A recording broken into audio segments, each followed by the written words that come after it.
Now it's more about the talent that I want to have in the company that will make my business successful. That's the kind of approach, and that's how companies are looking to it now. I'll say there are Argentina, Chile, Peru, Colombia, and Mexico. I'll say those are the 5 countries that we as Deal have seen that our different customers around the world hire the most. I mean, the larger the pool of talent, the greater the chances. Now, if you open that up to several countries, then the chances of finding someone with the right skill within your budget becomes much larger. Thank you for joining us in this conversation about talent and about the evolving dynamics of how companies in the US are configuring their teams. We know that since the pandemic, the proportion of companies that have embraced multinational team members has increased.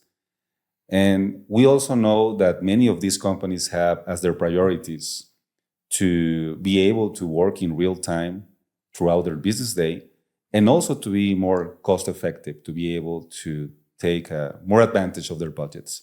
So this also explains why we've seen a dramatic increase in the number of people in Latin America that are working as part of companies in the US. We know that there are companies that haven't embraced this possibility, this way of working, that they have concerns. So today we're going to talk to both, to companies that are already embracing and having multinational team members or team members from Latin America, and also to companies that are still exploring this possibility.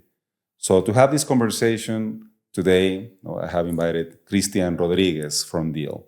And I will allow Christian to present himself and DEEL in more detail. I just want to say that DEEL has been a very important part of the infrastructure that has allowed the growth of multinational offshore talent or offshore teams. And also Christian himself is a great example.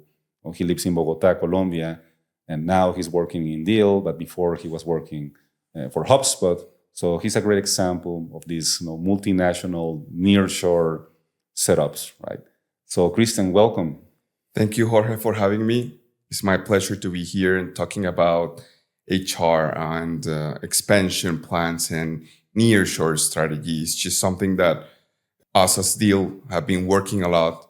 And as a company, we have been able to support over 40,000 companies already in their expansion plans in nearshoring. So DEEL basically is fulfilling the necessities of compliance and delivering value to those companies that are expanding and trying to figure it out how to work in different cultures with different labor laws. So it's kind of tricky, but DEEL makes it way easier for all of them. And that's how I believe DEEL has been so successful in the past few years. And talking a little bit about myself, you just mentioned a little bit of my background at HubSpot. I've been working in tech for over 9 years already. At DEEL, almost 4 years. And I've had a previous experience also in HR. But in fact, yesterday I was at an event here in Mexico City. And they asked me how important it is for HR to handle those kind of situations in terms of culture, nearshoring, managing different cultures.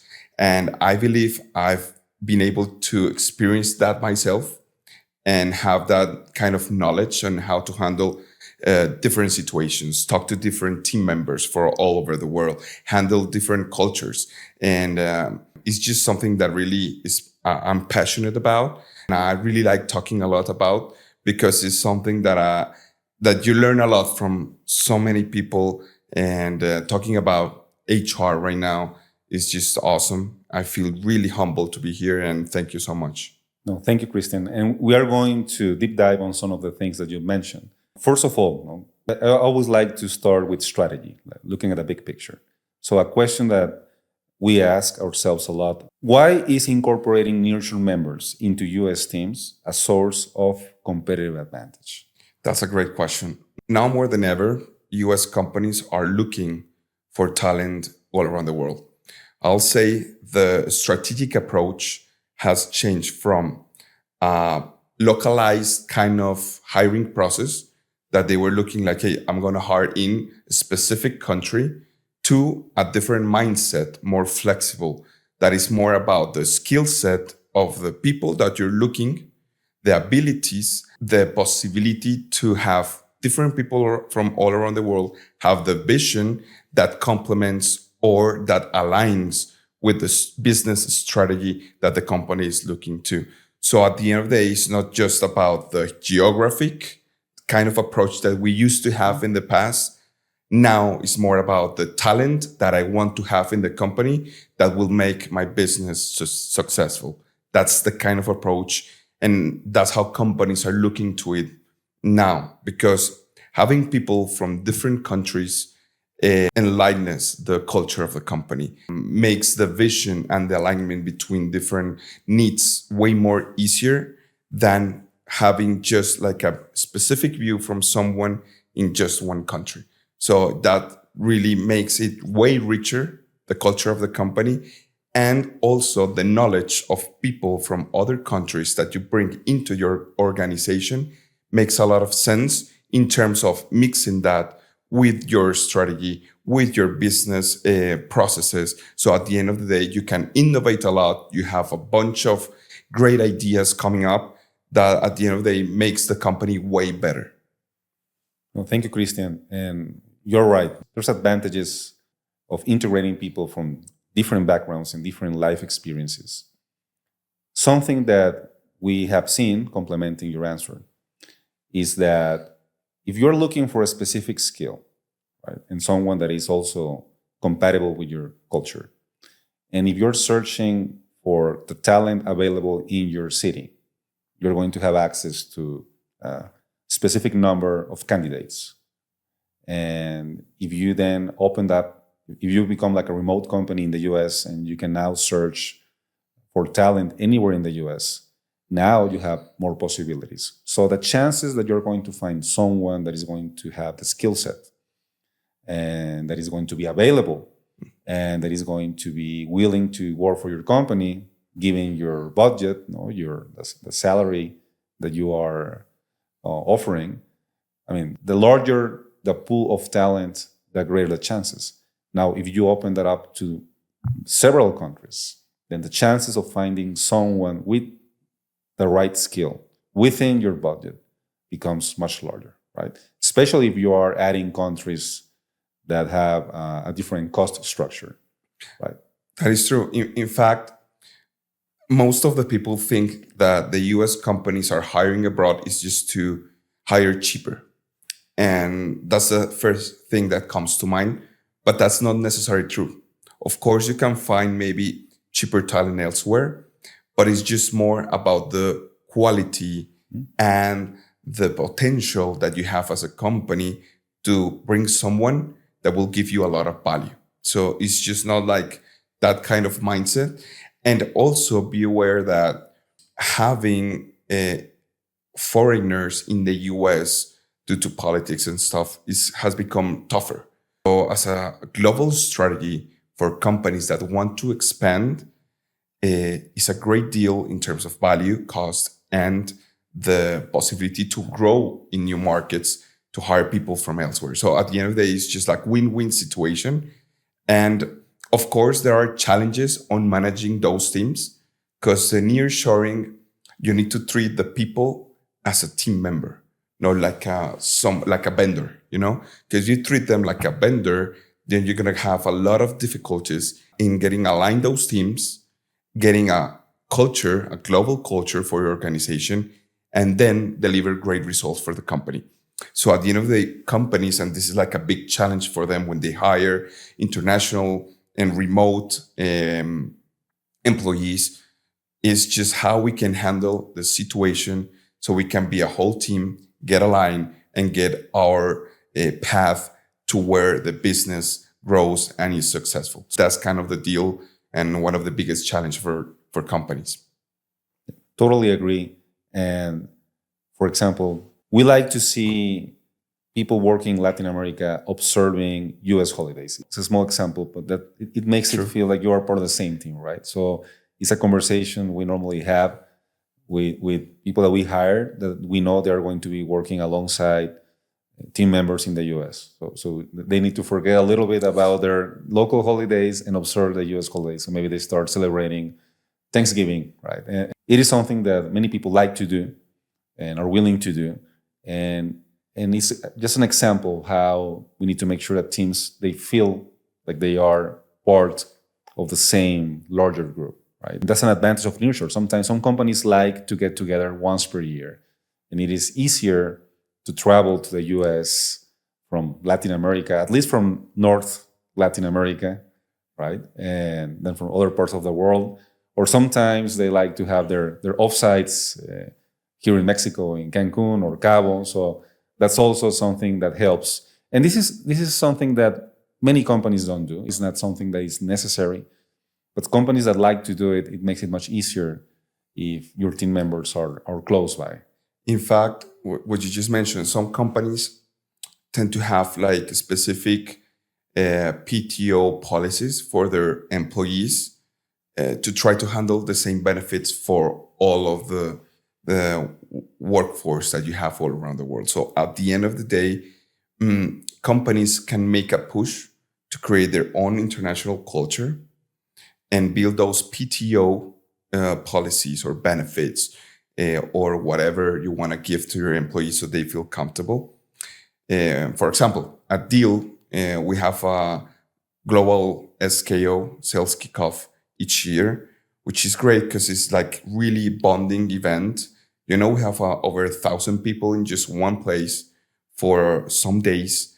So you can get aligned with the strategy, but also to see your teammates, to see everyone that is involved on the sales operation on a daily basis is just great. And some companies do that. At the end of the day, it would be great to see all of your team each day, But as a remote employee that I am, having the opportunity to see my teammates once a year or twice a year, depending on events, is just great. It's bonding. And that's how you build culture as well. So I just attached to what you just mentioned is really related. And of course, the companies need to be really aware of that, how I can make something different and innovate to create that teammate and to create that culture relationship is just great. It is amazing that DEEL is doing this. It is an investment, right? It is an important expense. It's very good to see that you guys are doing it. Imagine making like over 1,000 people travel. This year it was in Spain, like over 1,000 people from all around the world traveling to Spain. Next year is going to be in Dubai. And it's just great. It's just awesome to have those opportunities. Well, for teams located near shore or in North America, this is easier, right? So it's something to consider when building a team. If you want to get together, where you want to get together, and therefore where you want your team members to live. And another time we can talk about the amazing connectivity that we have within the Americas, and specifically between Mexico and the US, but also between Colombia, Mexico, and the US. And talking about culture, a common concern among our clients in the US is that there are cultural differences between people across countries or just between Latin America and the United States or Canada. Based on your experience, are these differences real? I'll say yes, but as a company, we need to have an approach proactively, like the difference makes us greater. So it's just a matter of how we think about those different cultures, thinking, ways of work. Because there's people from, let's say in Mexico, you guys like to get to work like at 9, 10 a.m. In Colombia, people tend to go to work at 7, 8 a.m. It's earlier, but at the end of the day, we can just make it work, So it's just a matter of how we can make a culture that makes people commit to our goals rather to a specific process. Because at the end of the day, a process can be changed eventually. But if we're hitting our goals and we're on the right track, then it's going to work. So at the end of the day, it's just thinking about that diversity. And now even more, companies are hiring more diversity people are way different, because that really helps the culture of the organization. And in fact, there are studies that shows that companies that adapt to diversity are 80% more productive than the companies that do not. So we need to look at that approach in terms of hiring people that are way different helps us to be a better company. That's the right approach. And studies has shown that. And it's just great to have those type of cultures. Yep. It's very interesting to see the data on how this actually works. And another angle to this topic is that I believe that cultural differences are real, even within countries and states and cities. So in any place, you're going to find high performers and people that are not high performers. And so there's this culture or these values that can be different within our own cities and could be similar across countries. So if we are hiring for cultural fit, which is very important, we can find these values that are even more important than other values, more important for business purposes, to achieve results, to be able to deliver, right? So yeah, cultural differences are clearly real. In some cases, they can be positive, and we need to take them into account even when we're hiring people from our same city, right? That is correct. Perfect. So thank you, Christian. And also, there's this, your guys are a global company. So you were talking about meeting in Spain and having people from Dubai. But in the case of companies that like to work on the same time zone, that they want to be like in connection in real time, what is your experience? For example, when you were working at HubSpot, your team members were in Boston. David, who I know very well, was your boss, right? He lives in Boston. So how does it work? Do you see that there's a difference between being on the same time zone? Is there a benefit? Because you've seen both. No? Yeah. What do you think about that? Well, that's crazy, because right now even a deal is more difficult in terms of time zone, because I've been working with people that are in Nigeria, for example, people that are helping us in terms of finance processes or whatever in Europe. So it's kind of tough to handle those situations, but you learn how to handle the time zone. So I understand that when I have a requirement and that person is in Europe, I have to get early in the morning, I guess 7 a.m. Colombia, 8 a.m., write to them and just follow me up on my morning so they can reply to me. It's just a matter of aligning. And there are also sometimes that you need to wake up earlier, or sometimes you go to sleep late in the night just to get aligned with those persons and have those kind of meetings. But that's something that's really flexible. And at the end of the day, you're treating with human beings. So everything is just a matter of getting aligned. What's the time that suits you better? Like that's what kind of happens. And at HubSpot, it was really easy because the Boston difference, it was not that hard with Colombia. But a deal, I see that as a kind of a tricky challenge in how you can handle that, because sometimes it's like 7 hours ahead from my time. It's just kind of crazy to handle it. So it's just like a matter of understanding how it works and organizing yourself. Like, I know if I need to talk to someone that is in Europe, we better schedule a call at the beginning of the day rather than their evening. So that's how it works. At the end of the day, when I tend to talk to those people that are in the other side of the world, we're having not a discussion, but an evaluation for strategy in sales. And we were talking with some people in Europe that happened a couple of months ago.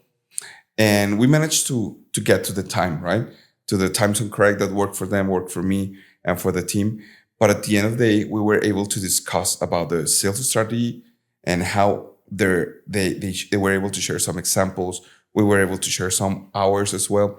It was just so great conversation in terms of the value as a salespeople got from that insight, that the time zone just get like on a second approach. It doesn't matter about the time zone. It's about of the outcome of the meeting, of what we're looking for. So that's how it works. So our objective is to increase sales, to hit our quota. We're trying just to figure it out how they worked it out, how we work it out, make a good strategy between both teams. And at the end, it worked. It's just not a matter about the time zone. It's a matter about getting our attention to the outcome that we want to get from that conversation, meeting, whatever.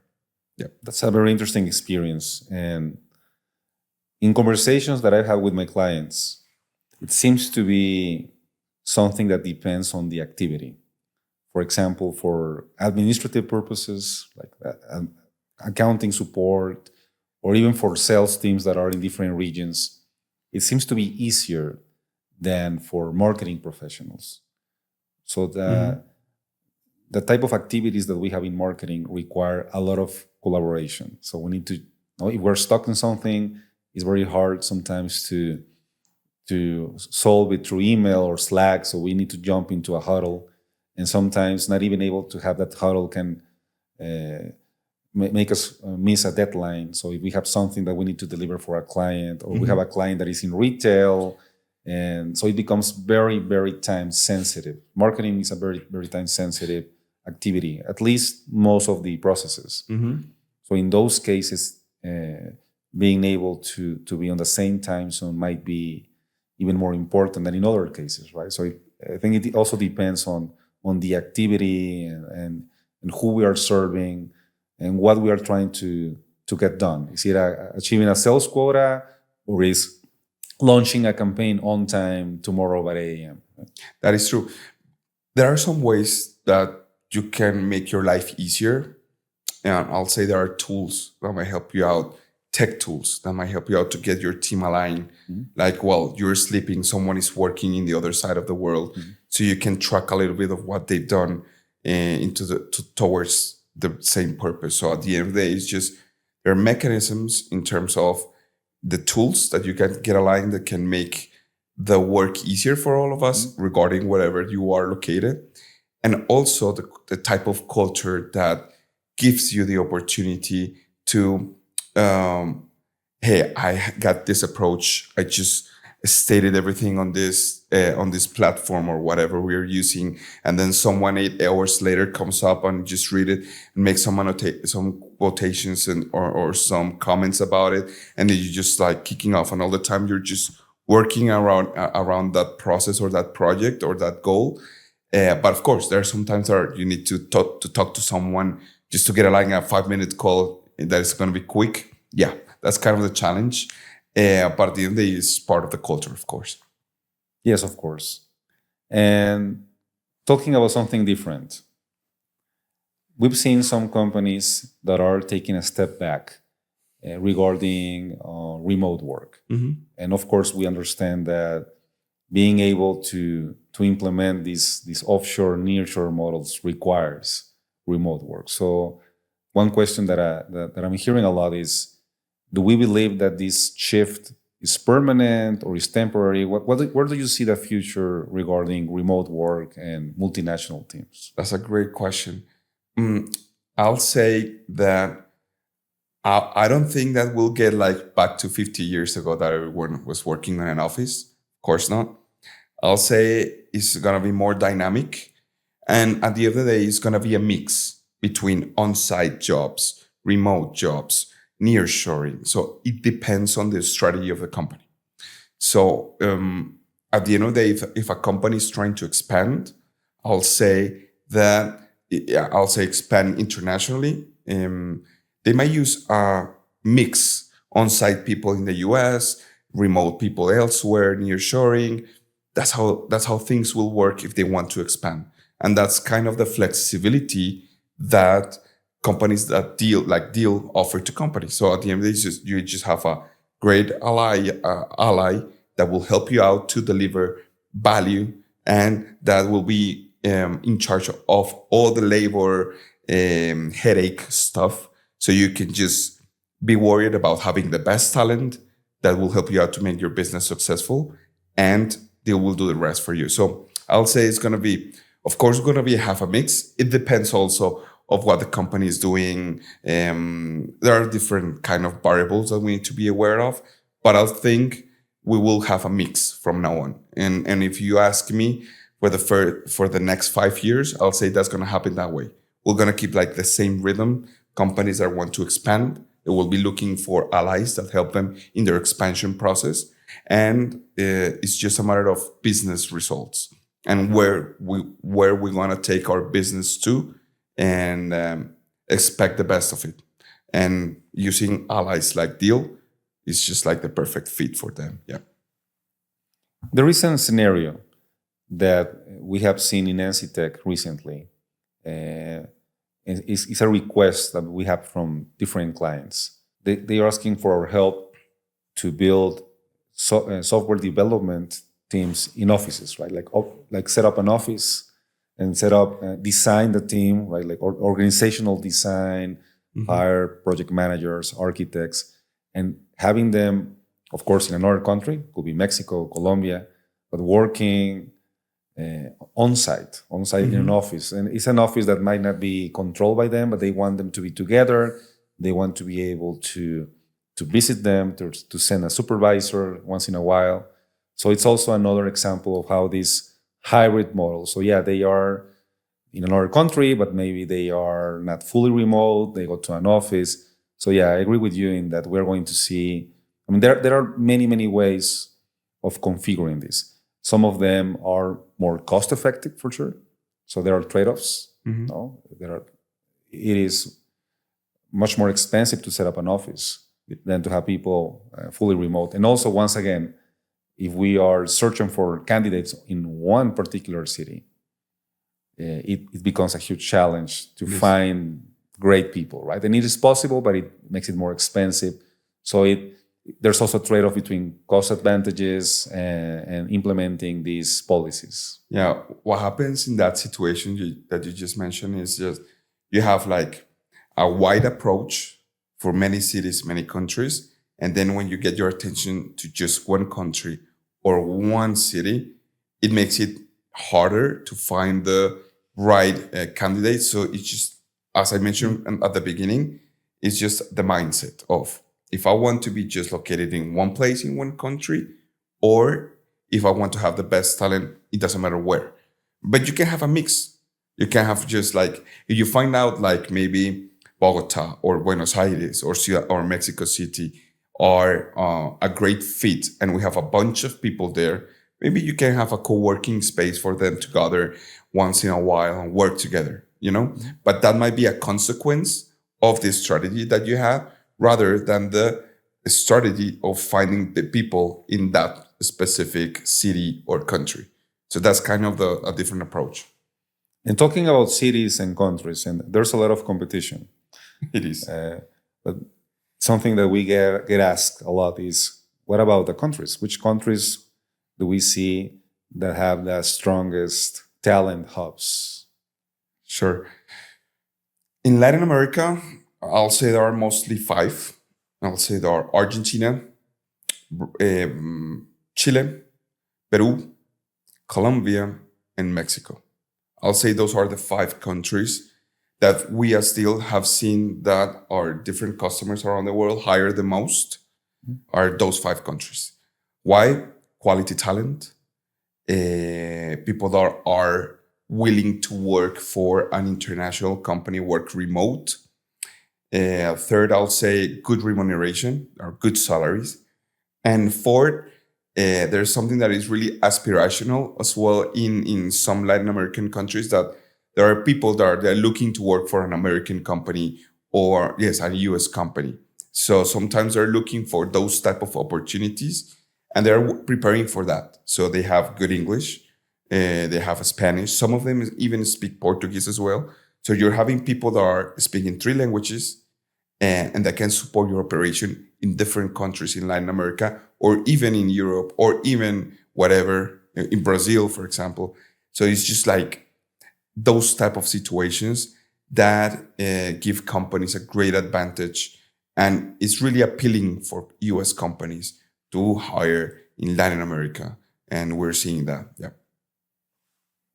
It's very interesting to see the geographical dynamics. And I agree with you. Sometimes I also think about cities. So last year I went to Argentina. So I went to Buenos Aires, Mendoza, Córdoba, because those are the cities where we have more employees. And Colombia is trickier because we have Medellin and Bogota, of course, but we're seeing an increasing number of employees from other places. Chile has a population challenge, right? Because also we need to have enough people. So we see people like places like Chile or Costa Rica that have amazing talent, but the populations are so small. Then Uruguay also, for example, right, with great talent but small population. So it's hard sometimes to find enough candidates for some very specific positions. And so Argentina, Colombia, Mexico, they have large populations and also large cities. And sometimes those cities also make it easier. For example, when companies want to set up hybrid models or do gatherings with their team members. Yeah, in fact, at DEEL, we have a lot of people working in Buenos Aires, Bogota. I think those are like the two biggest hubs for us in South America. Yeah, Mexico, we have a bunch of people as well, but I'll say maybe Argentina, Colombia is where we have the most. And what you just said is true. Also, there are big companies, for example, in Uruguay, tech companies that hire most of the local talent at the end of the day that is available. So you're just kind of getting into a battle with those companies.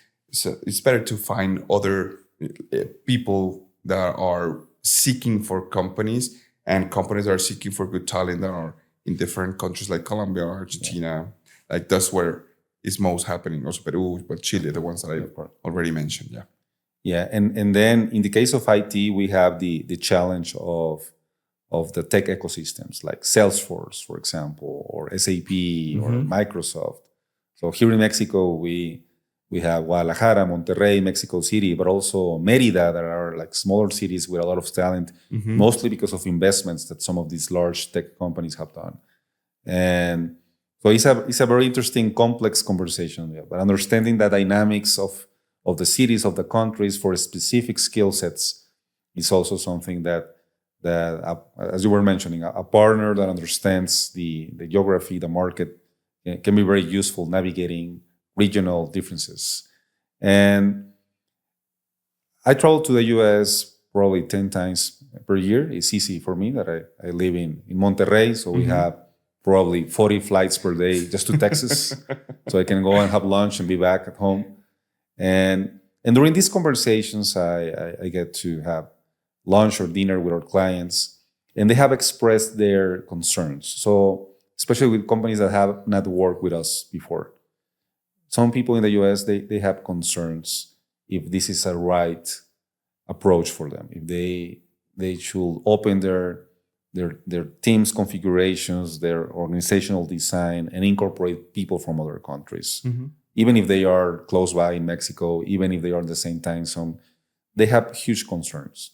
Based on your experience, what would you suggest to a company that is thinking about incorporating people from Latin America, but that they are afraid of making this step? I'll say if you want to be more competitive in these difficult markets that are, because there's a lot of companies growing and expanding, but if you want to be competitive, your attention to be on hiring the best talent, because that's at the end of the day the differentiator between company A or company B is just the talent that you have. Of course, the product is important. Of course, the service, the support are important. But at the end of the day, everything is handled by people. So you need to understand as a company that what makes you great, of course, is the vision as a company that you have, but the people are the ones that execute that vision for you. So I'll say that if you want to be successful, you need to pay attention more on the talent rather than the location. We work with a lot of marketing agencies. In Julius, we work with marketing agencies in the US, helping them develop their in-house teams. And what we've seen regarding being competitive is that their clients, they are expecting more, and they are not necessarily willing to pay more. So they are seeing this pressure on their margins. So if they charge more to protect their margins, they become less competitive. So we are seeing that companies, at least marketing agencies that are embracing a nearshore model. Of course, finding great marketers so they don't compromise their quality or their performance they are delivering to their clients. But we're seeing that they are facing this pressure where agencies that embrace a nearshore model faster and more successfully are going to have a competitive edge. And agencies that avoid this, they're going to have this. I mean, they could have other competitive strategies, but there seems to be this pressure that is increasingly forcing agencies to explore this model. Yeah, as I mentioned before, companies that are implementing diversity politics into their hiring processes are way more productive than companies that are not. That's clear. If you want to be successful in the international market, you need to have people from elsewhere. You need to understand culture. You need to understand the different business needs in each location that you're looking to have operations or expand to. So it's just a matter of knowledge as well. And I'll say that Latin American people are really good workers. I'll say are really committed. They are really loyal most of the times. Of course, there are exceptions, but most of the times they're really loyal to their companies. So that's like a perfect complement for U.S. companies. We love data and we try to measure everything. And I don't know your experience, but we've seen that turnover seems to be lower based on our data and comparing our data with our clients' data. So we don't have a comprehensive study about this, but we are seeing lower turnover rates in nearshore talent or in nearshore team members than in onshore team members in the U.S. That's true. Local talent in the U.S., they have a bunch of great companies all the time that are hiring. So for their jumping between companies, easier. For them, it's faster to find a good company. I don't like it, I can jump to another one. I'll say the Latin American approach is more like, hey, I want to work here. And if they hire me, I'll give my best till I'm done. So it's just like, as I mentioned, it's like loyalty. And they tend to be more like that. More like, hey, I'll give my best until it works. If it didn't work, it's okay. I'll do my best. But at the end of the day, it's just a matter of I want to make it work. That's like the approach. And that's why turnover rates are lower in Latin America than in the US. I think that's one of the, maybe there are some other variables, of course, but that what comes to my mind right now is just that. Yeah. Yes, and listening to you, I think of something that is very relevant, and is that depending on where the U.S. is during its economic cycle, the U.S. goes through different economic cycles that are probably more clear than in other countries, right? So in good times, you see tight labor markets, and there you see like more turnover, and you see spikes in wages, right? So during those times, a nearshore approach will help companies find talent that is going to have less turnover and is going to be less expensive. And then when you have like the low part of the economic cycle, right? Maybe the labor market is not as complicated at those times, but the other market, the clients market, the service markets, the budgets that are being provided by our CFOs, those get tighter, right? And those times a nearshore model could also help, but in a different way, right? Like trying to make those resources, optimize those resources for those hard times. That is true, 100% true. Sometimes it's just, there are certain cycles on the companies as well. Like some companies expand a lot and then they find out like it didn't work in certain countries. So that has happened in other. We have a couple of customers that have experienced that in LATAM, that they expand a lot. Like in 2-3 years, they expand to 8-9 different countries. And then through their expansion, they notice after 2-3 years that, hey, it didn't work out in for example, in Colombia. So I'll shut down that operation and then I just move my operation to Argentina where it worked really good. So it's like more dynamic, more flexible. And still, if you have great talent in Colombia, but you just shut down the operation, you can move people around. So it's not hard to do it. In fact, at Deal, we do that. We have the mobility services, moving a lot of people between countries because you just want to retain good talent. It doesn't matter where they are. And if I need them in Argentina, as Deal, we can sponsor the visa and do everything for you, for the company. So we have seen that a lot, that companies just move a lot, expand, they contract, they strategize, and they move to another country and they retain the same talent, or they hire more people, or whatever it happens. But at the end of the day, it's just about the talent and how you can handle it and the different possibilities that as a company as Deal, we offer to our customers so they feel like 100% sure they won't have any labor risk in their hiring processes or expanding processes. They are just getting their attention into their business success, and that's it. And talking about changes and adaptations, recently the U.S. Established a new rules That's crazy. and taxes for the H-1B visa, which in the case of in NC Tech, in the IT industry, the H-1B visa is very relevant. So based on what you have heard or talked with your clients, what do you think is going to happen around this H-1 visa crisis?